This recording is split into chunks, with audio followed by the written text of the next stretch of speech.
Hey Wargamers, we are in the full swing of 10th edition hype, and that means faction focus after faction focus, detailing some of the rules that will come alongside each of our favorite armies in the new edition. And of course, I am looking forward to the Tau faction focus. It's coming, it's imminent, I can taste it, it's just around the corner, but we don't know when it's going to be, right? So that's what we're talking about today, is my predictions for what will be in that faction focus and some general ideas about what those previews might entail. Now, as far as the pacing of this goes, they've been pretty consistent, releasing a faction focus every weekday, and they're bouncing between Imperium, Chaos, and Xenos. You know, they're not getting 2 Imperiums in a row. They're just bouncing between those 3 different categories in a pretty haphazard way, right? So there's no real extrapolation we can do about when this actual faction focus might come out, but they're on pace for all of these faction focuses, foci, I don't know, to be covered in May, right? And that makes sense because we know, based on some leaked promo materials, that 10th edition is very soon, probably sooner than we thought. The date I saw was something like June 23rd. So we are expecting 10th edition to be here very soon, and that means that they have a whole lot of previews to get through between now and then. Now, each of these previews, each of these faction focuses, tend to have pretty consistent formatting, right? They tell us the army role or army rules in cases where they have 2. Some armies like Tyranids have 2, but a lot of them just have 1. We'll talk about where we think Tau fit in that. A detachment role, because each detachment has its own kind of flavorful rule associated with it, unit spotlights, weapon spotlights, a stratagem spotlight, all those things ranging in 1 to 2 things that they're going to share with us. Now, while there's no way to really know exactly what's going to be in each of those categories, they do tend to highlight some of the most iconic parts of each faction, right? We see, for example, in the unit spotlights, generally an infantry unit, like a battle line kind of troops unit, and then some kind of centerpiece unit, some big bad thing that you really want to get. Oftentimes that's the HQ unit, but not always. And so with that in mind, there are some kind of trends that we can extrapolate to infer what might be in the Tau preview. What are the types of analogous units or weapons or rules that might be distinct for Tau and highlight some mechanics that haven't been previewed in other types of faction focus. So what's really unique for Tau, right? All right, so let's have some fun talking about what might be in this new preview for Tau, starting with the army rules, right? Kind of the biggest thing, right? And for Tau, I have a few ideas about how this might play out. I think the most likely thing is that the army rule will be tactical philosophy. Tactical philosophy was something that was new in the 9th edition codex, something that revolutionized the way the game played for that faction, and just a genius move on Games Workshop's part of integrating lore and gameplay into one mechanic. Just a really great part of the 9th edition codex, but it's new, right? We haven't had this be part of the rule set for Tau going back to the beginning of the codex or anything, and so maybe it's disposable. Maybe they say, we like that, but maybe it's not simple enough, right? Maybe they think that that's disposable because it's new. So maybe it's not tactical philosophy. But it is thematic. It is on par with other army rules. It's powerful enough, but it probably needs to be streamlined, right? It probably isn't going to be ported over to 10th edition in a 1-for-1 version of what it is now. So if we get tactical philosophy, I would think something like Monka would just be gaining the ability to always count as stationary when you're moving, right? That would promote dynamic, aggressive gameplay, really play into heavy weapons, certainly, if you had them, and give you all sorts of other benefits in terms of, advancing and firing and that sort of thing. Cao Yun, on the other hand, could just give you sustained hits on the closest target. That's thematic in the way that it does reward you for hanging back a little bit. Yes, there are some benefits for, advancing and closing the gap, so you get that sustained hits on the target that you want, but it does still feel very much like a patient hunter type of mechanic that I could see fitting into tactical philosophy. But the complexity may make each of these a fit for its own detachment ability instead. That's the biggest thing that makes me think that maybe tactical philosophy might not be the army role. Maybe we see tactical philosophy just broken down into its component parts and associated with a different detachment. We know multiple detachments are coming. Maybe there's a Mon-Ka detachment, maybe there's a Kalyan detachment, and that's how they'll play this instead.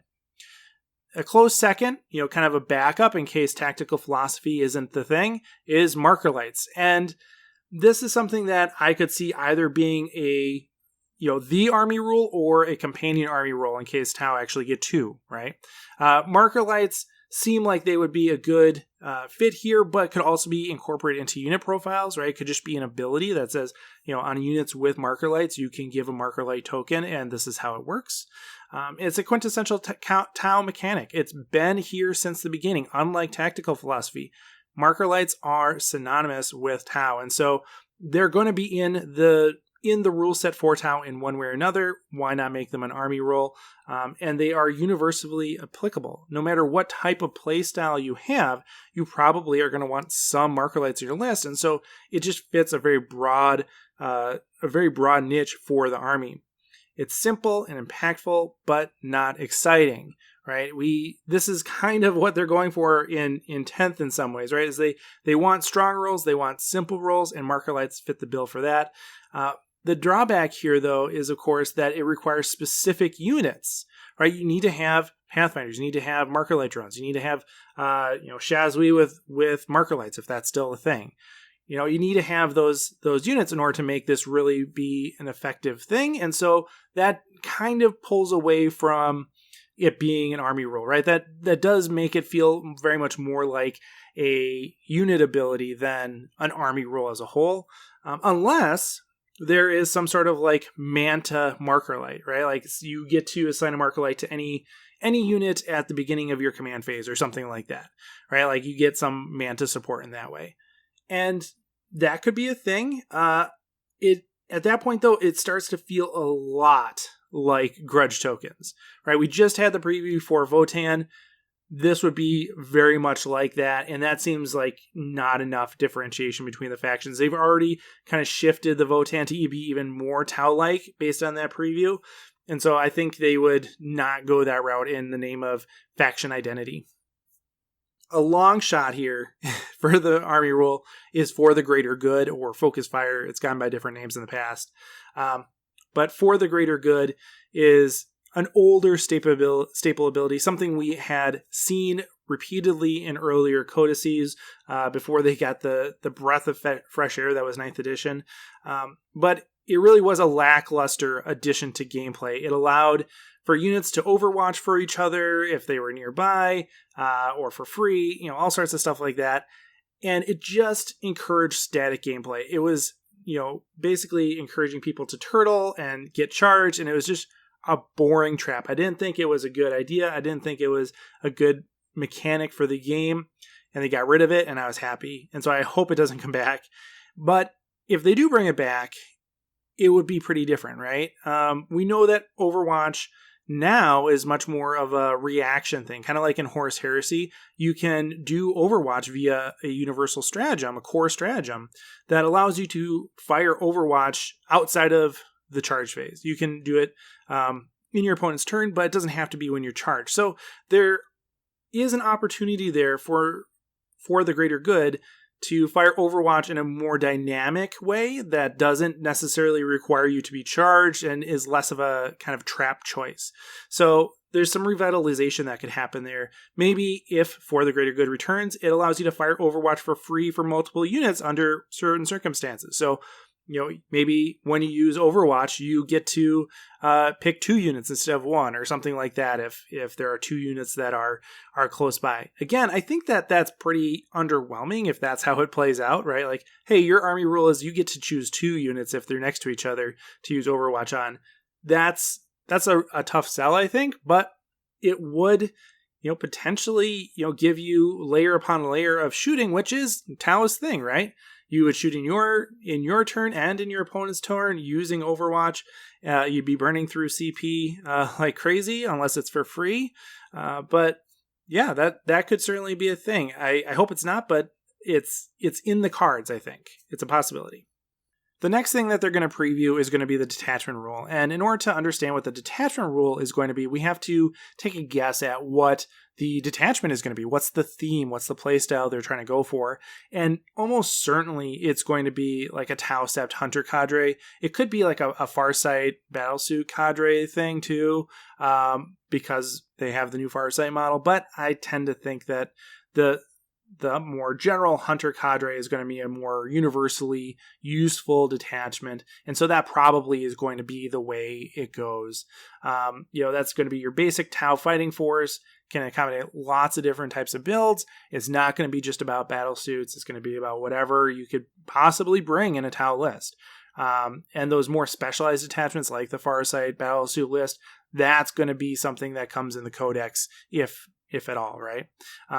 And those detachments are going to be unit friendly, but not unit specific, right? So when I say battlesuit detachment, it's not going to be just for battlesuits, but it's going to be rewarding of battlesuit intensive play. So a battlesuit friendly detachment is likely. An auxiliary friendly detachment seems likely. Some sort of mechanized friendly list, something that promotes like, Fish of Fury or bringing hammerheads or piranhas, whatever. Seems like there's going to be detachments that kind of touch on all those main veins of Tau army composition. The detachment abilities, though, both for this one that they'll preview and those future, to be seen detachments, are more about playstyle than subfaction, right? It's not like each of the Tau Septs are going to get their own detachment and you'll see the Sept tenets ported directly over in terms of those detachment special roles. Instead, it's going to be more about what you are trying to achieve on the battlefield, what types of strategies you're employing. And so things like the tenet rerolls don't seem to really be a good bet, right? Like for Tau Sept being able to reroll a hit or a wound, that doesn't really fit because we don't see that kind of direct port of subfaction rules into detachments, and it just doesn't fit with the 10th edition dogma of having a limited number of rerolls. So I really would be surprised if the Tau Sept Hunter cadre, or however we're calling it, is going to give you rerolls to hit or something like that. I'd be surprised. Instead, I think it's going to be something more like maybe Fighting Retreat, something that is borrowed from Dark Strider, but maybe is going to be slightly different. Right? Maybe it allows you to shoot in the same turn that you've fallen back with any unit in that detachment. That would be a really powerful ability for a detachment, on par with some of the similar detachment abilities we've seen in other previews. And it would definitely be on theme, right? You would want that ability regardless of your army composition. And so that seems like that is a strong contender for this type of generalist Hunter cadre detachment. And it would really promote some cagey play, right? You would be able to, take your, either your Manka or your Kaoyun approach and be cagey with it, because, you could be aggressive with Manka, you could sit back with Kaoyun and just keep on shooting in either case because you're not as afraid of being charged. I think that's a much better way of dealing with charging, by the way, than the old, like, for the greater good Overwatch mechanic. I like this way better.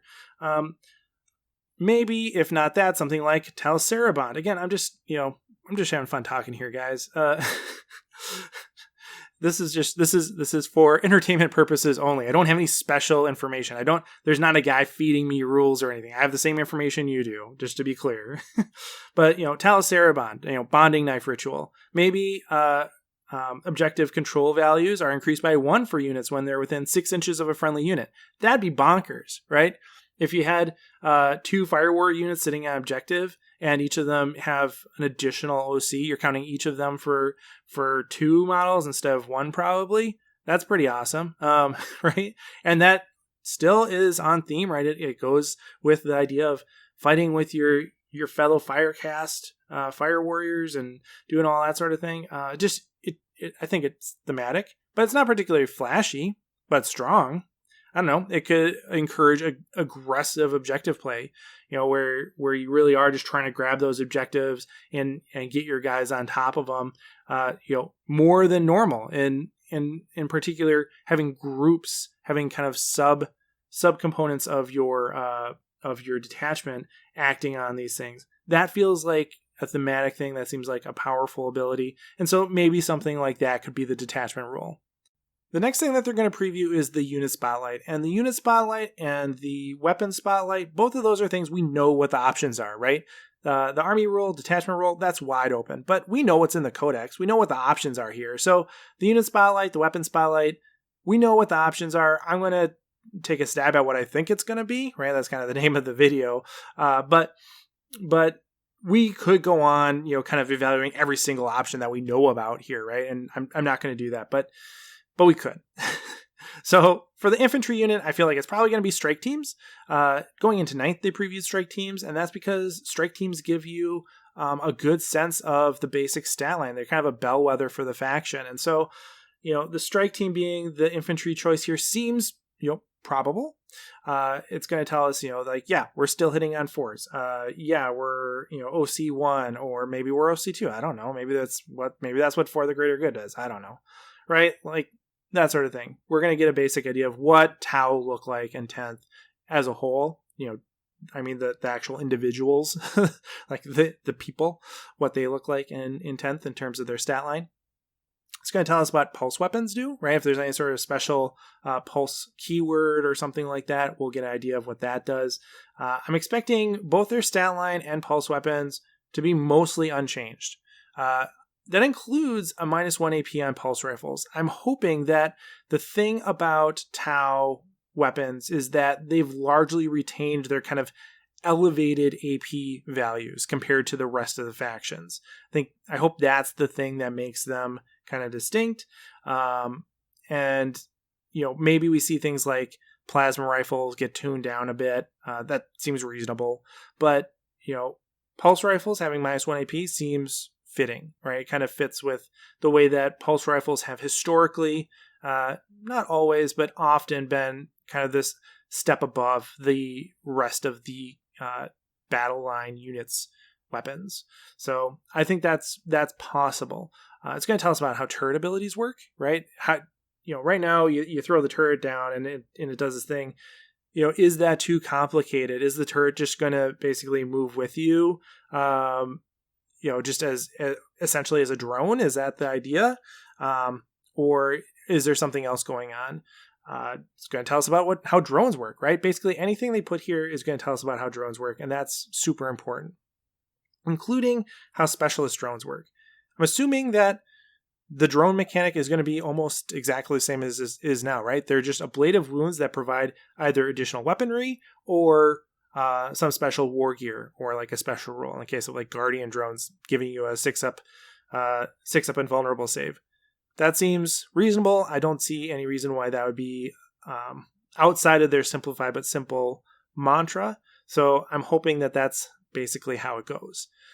Now, if they don't go with strike teams, I bet they'll go with Pathfinder teams, right? Pathfinder teams give you basically all those same rules, right? They give you just as much information as strike teams, but they tell you about how rail works, and they also tell you about how ion works, right? So if they preview Pathfinder teams, we'll get stat lines for rail rifles and ion rifles, which is super cool, and thematic and informative for how the faction plays. So it seems like a good inclusion for a faction focus. My guess is that rail is just going to have devastating wounds. I think we're going to see a lot of the rail weapons tuned down significantly, and that devastating wounds is going to be like the thing for rail weapons. And rail weapons like rail rifles will just have devastating wounds. Larger versions of rail will have modifications to that. Ion rifles, I'm guessing that they'll just have a trade-off in terms of number of shots against strength and damage, with like no mortal wound mechanic, nothing to really worry about. You just pick which one you want. I think that's probably going to be the simple thing to do there. And then maybe in both of these cases, we'll get to learn a little bit about how photon grenades work. We know that grenades are a new core stratagem. And so, what does that mean for how photon grenades work? You can't just do them whenever, right? You have to spend CP, you have to do a stratagem in order to use grenades. And so photon grenades as a unit of war, or as a piece of war gear, have to interact with that in some way.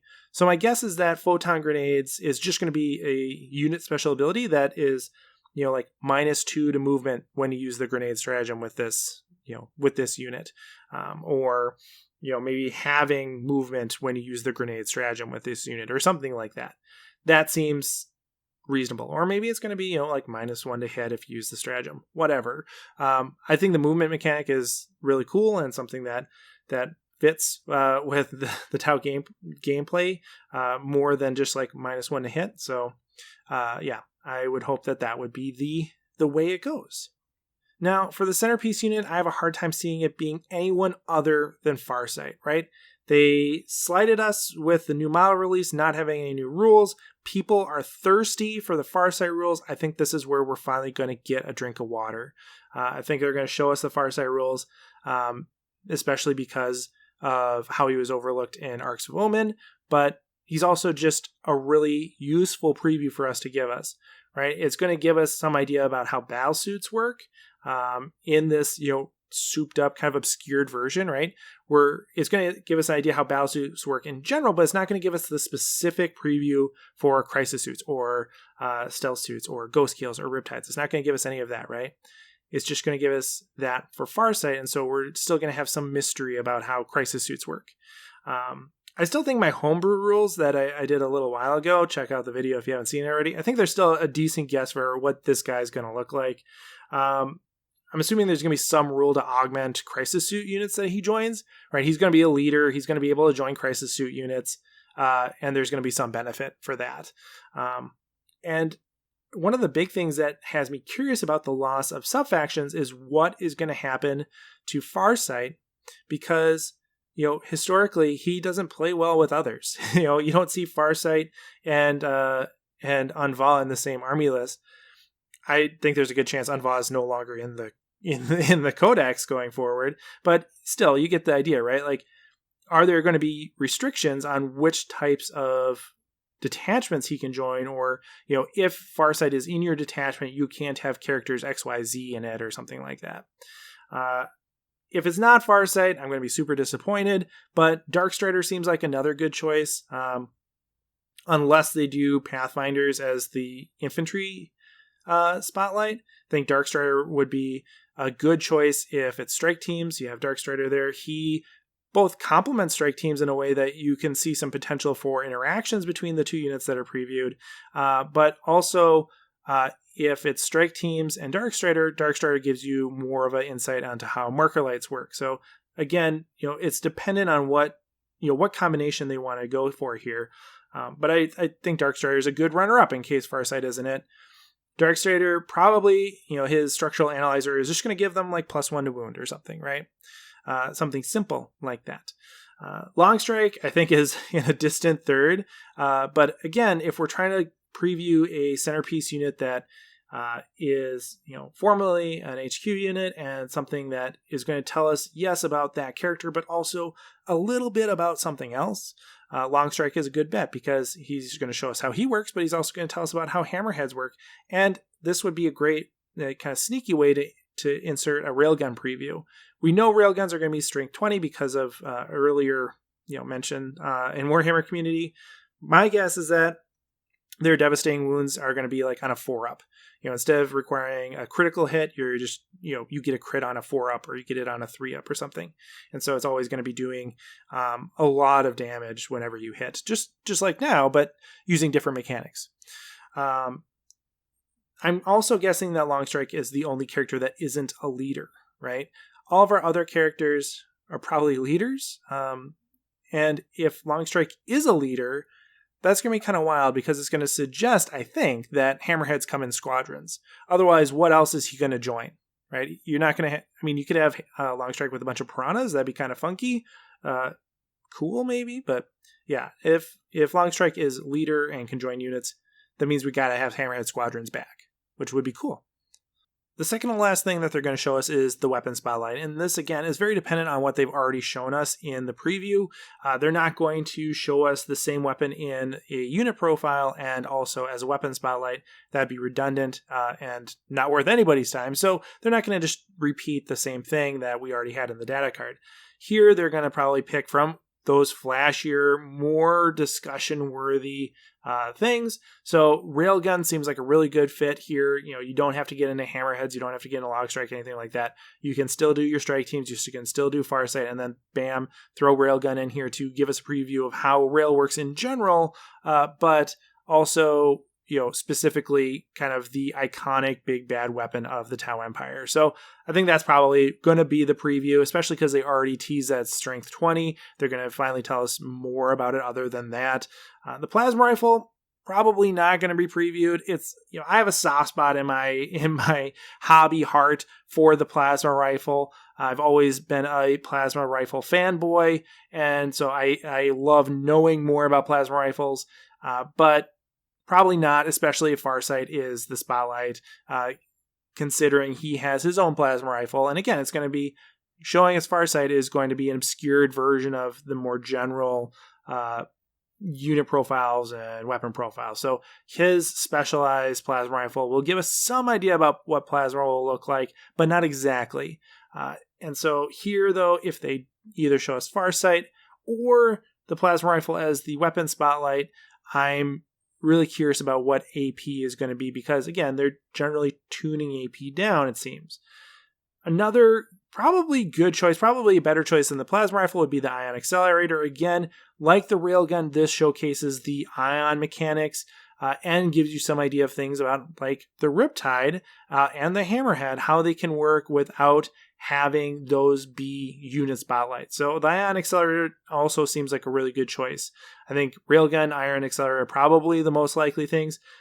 Burst cannon, again, if they're showing us Pathfinders or strike teams, that's going to be a little redundant because it's a pulse weapon. And we can generally extrapolate that whatever the pulse carbine is or the pulse rifle is, you just strap those things together and boom, that's a burst cannon. Cool.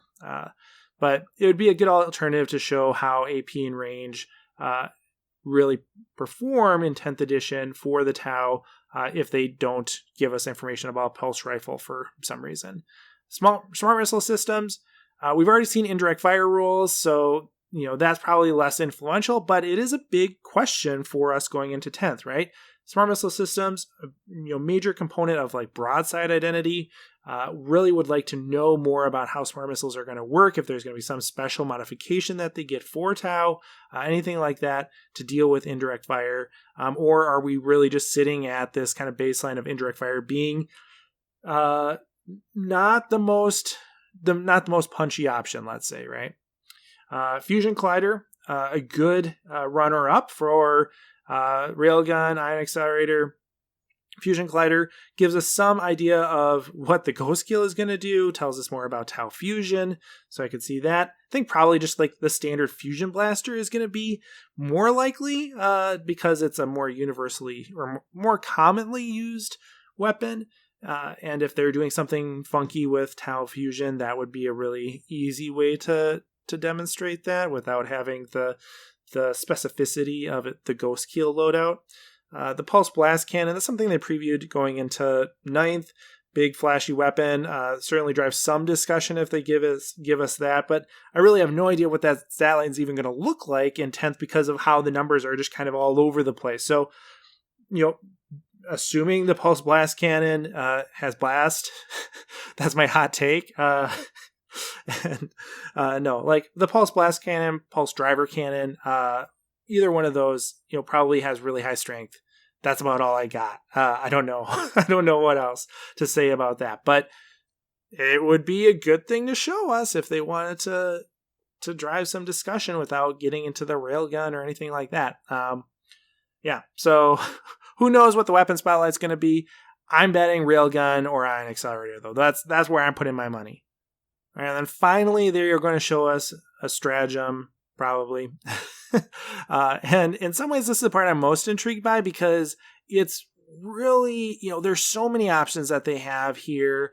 There's all the war gear options that we had in the current codex, all the different, little knickknacks and things like that they could go with. They could bring in new different directions.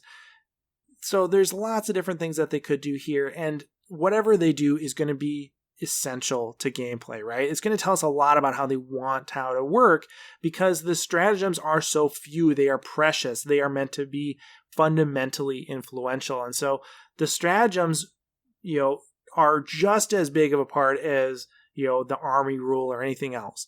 These are going to carry a lot of weight. And so there are some things that I really hope to see in there. And in particular, I'm guessing that I'm really hoping that the thing that they show us is Strike and Fade, right? It's the iconic jump, shoot, jump ability, being able to move, shoot, and then move again. I think that this is probably the most likely thing that they'll show us. But it will address one of the big unknowns going into 10th is how they are going to deal with jetpacks, how battlesuits are going to function. And so, especially given our previous discussion about how we maybe want some of these previews to play off each other and tease a little bit about, things that are still unknown, Strike and Fade seems like a good way to go. Photon grenades, if there's not like a special photon grenade mechanics, maybe photon grenades are their own stratagems. I think that'd be pretty underwhelming. So I really hope that's not it. But, maybe there's, photon grenades as their own thing that allows you to grenade twice basically, or something like that, because you could use the grenade one and then the photon grenade one, and those would be different instances. Focus fire seems like another good thing that they could preview, if there's a way that you can, get +1 to wound on a wounded target already. That makes sense. That's thematic. That's powerful. That seems like another really good choice aside from Strike and Fade that they could show us. I'm assuming that Focus Fire will be one of the core mechanics, whether they preview it or not, or rather one of the core stratagems for the Tau Codex. I'm assuming that Focus Fire will be in there in some form. I also think that Savior Protocols would be something that, if it exists, they will show us here. But I kind of think it's just going to be removed. I think Savior Protocols just isn't going to be a thing, and that drones will be, those ablative wounds in units. But otherwise, I think it might just go away. If it doesn't just go away, then they almost have to show it in the preview. Right? Strike and Fade, super important, super flavorful, but Savior Protocols is, a fundamental component to the identity of the faction, and so probably that's more important than Strike and Fade, if it's still a thing. Finally, Combat Debarkation.